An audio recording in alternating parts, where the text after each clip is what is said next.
Hey folks, it's Pete with more Tools of the Trade. I'm here in Khost in eastern Afghanistan. I'm on assignment for a team building program for folks that lead the refugee camps about 20 kilometres that way. I'll show you in a minute, but basically the Pakistani border is about 20k that way. The bad guys, the Taliban, are over there somewhere. So it's all happening here. But anyway, I wanted to sort of show you one of the main tools that I've used in the past when I need to help folks sort of discern between when to manage and when to coach. It's also a really useful performance management tool, but it's just nice to sort of get a group of people suggesting, what performance is useful, what's not useful, and you just sort of show a mirror for folks. So it gives managers an opportunity to kind of get their heads together about, well, okay, where are my staff on this and what can I do to actually lift performance? So let me draw it up for you. It's not going to be pretty, and our budget's tight here, so I've got a nice little whiteboard that I've pulled in from the training room.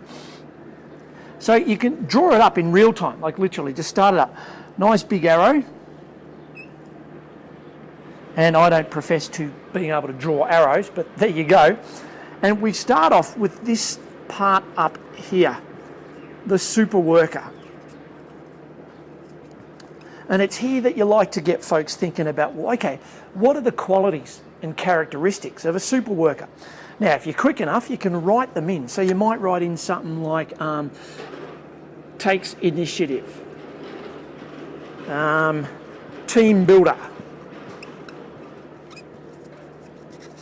And what you'll get is you'll get lots and lots of input from different folks. And maybe some of them will see themselves in there. Then you've got your next. Just by way of contrast, you can use the worker. Now, the worker, you're going to ask for qualities and characteristics of the worker. Now, this guy is going to be someone who is basically, comes in on time. Maybe they just get enough done. Now, as you can see, it's taken me a while to write this up, so you've got to think about this in the training program. If you want engagement and activity, sometimes I think that writing stuff on a whiteboard takes longer than it needs to.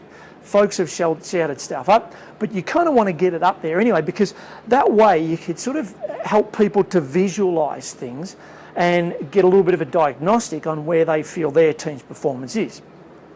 So you've differentiated between the super worker and the worker. Now, at the same time, you move down, you go to this one here. Oh, another vehicle's arrived, so they've got those little mirror things that go underneath to search for bombs. I'll show you this place in a moment, it's amazing. Then you've got your question mark.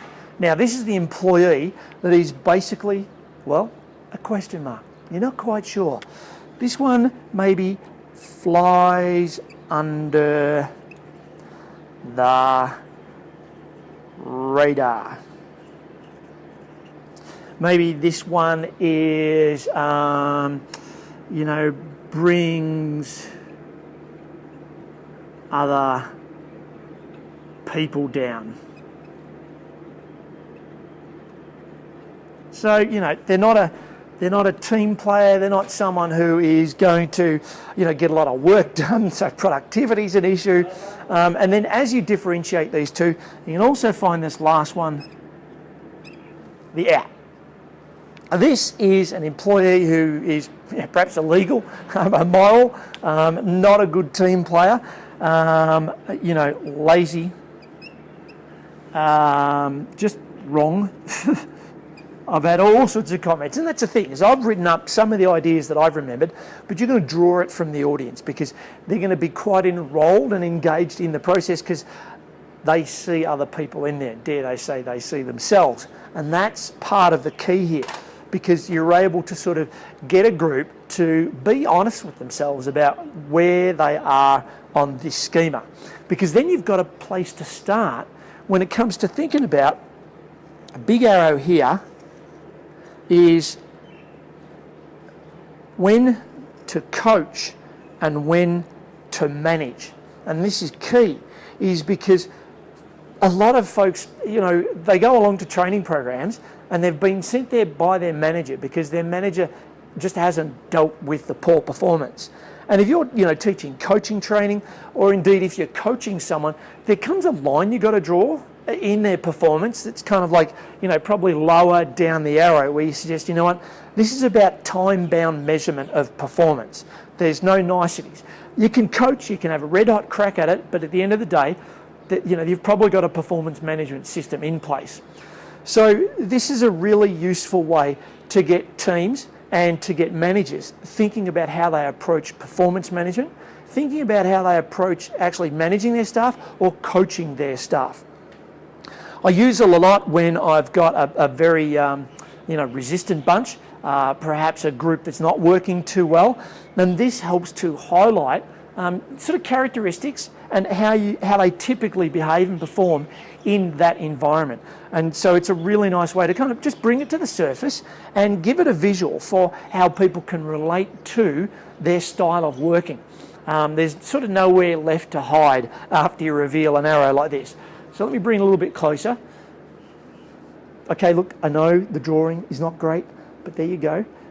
So when to manage and when to coach. A really cool way to get folks on the same page for what they expect from performance. There's another tools of the trade from Pete Smith in downtown eastern Afghanistan. Well, let's go and take a look and see what the countryside's like.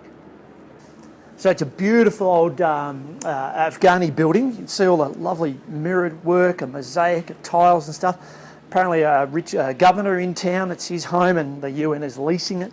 But as we take a look around in the outside, you can see all of the security perimeter fence.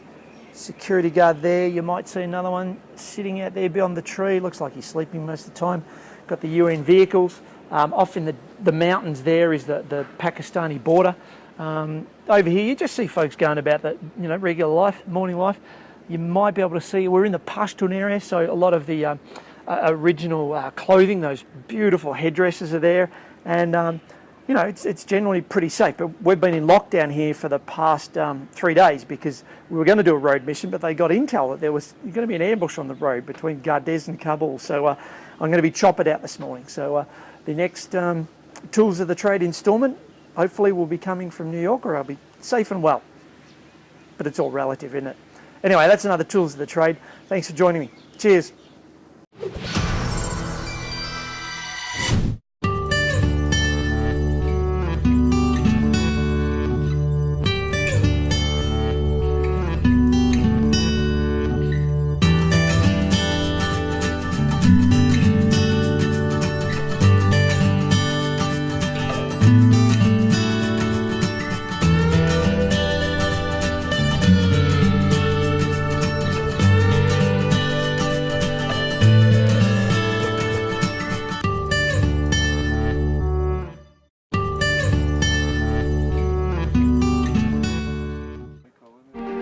This is Peter Smith,